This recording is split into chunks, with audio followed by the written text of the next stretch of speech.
I strongly believe that it's every Christian's job to seek out after that one.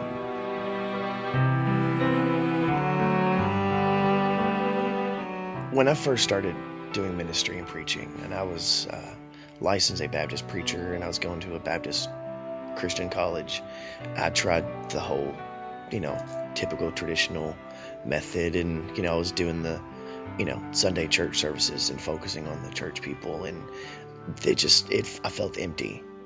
And the more I kind of became who I am and realized who I was, supposed to be, and realized who Tony actually was, the more I realized that the church really didn't want me involved a whole lot. Even though I was brought up in the church, I was raised by the church, I am as much of a product of the church as anybody else out there. And in that transition from being kind of like the church's favorite son to being kind of the black sheep of the church, I've noticed that, there are hundreds, if not thousands, of preachers out there that are preaching to the churchgoers, the people that are their middle class, your traditional, your perfect church citizens that, we tend to look at. But there's not a whole lot of people that are willing to go to the one, to go to the street, go to the ones that the churches don't look at. But yeah, whenever you get a group of people and they look good together, they fit good together, and, they get comfortable, they get cozy inside their group, their clique, their church, and then you try to bring somebody from the outside that maybe not necessarily lives as clean of a life. They don't look as proper and prim, and they don't look as clean. When you throw that in the mix of things, and then you get some people that feel uncomfortable, you get situations that, you might get questions brought up that aren't comfortable to answer, like questions about sex or homosexuality or suicide or drugs or alcohol, and you get those kind of questions raised up. And then you've got these people that are used to living comfortable with an uncomfortable question. And so the problem with the church is that we've gotten too comfortable. And I do everything I can to make sure that myself, my family, and those involved with Extreme Fire Ministries are as uncomfortable in ministry as we can be. I've been, knelt down in, puddles of beer on streets praying with people, and it was not a comfortable situation.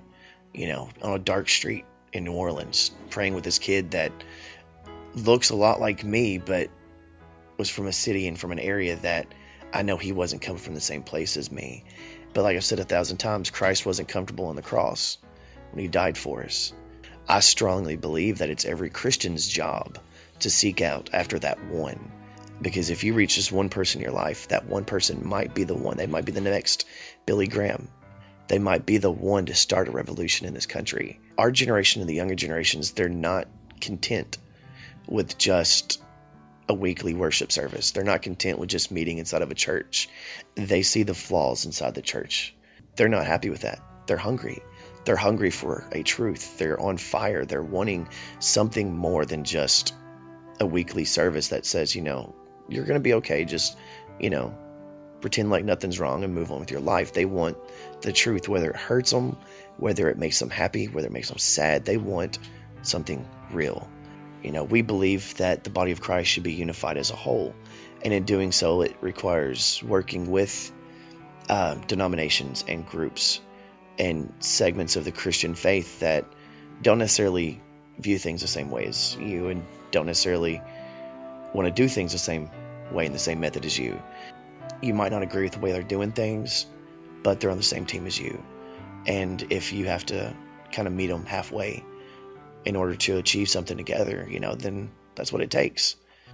Keeping faith, hanging in there, staying strong, and finding a minister or somebody that you can look to that's willing to not necessarily hold your hand, but to keep you uplifted, and just ride the storm with a body of Christ that isn't going to be stagnant. That's not going to let you be stagnant.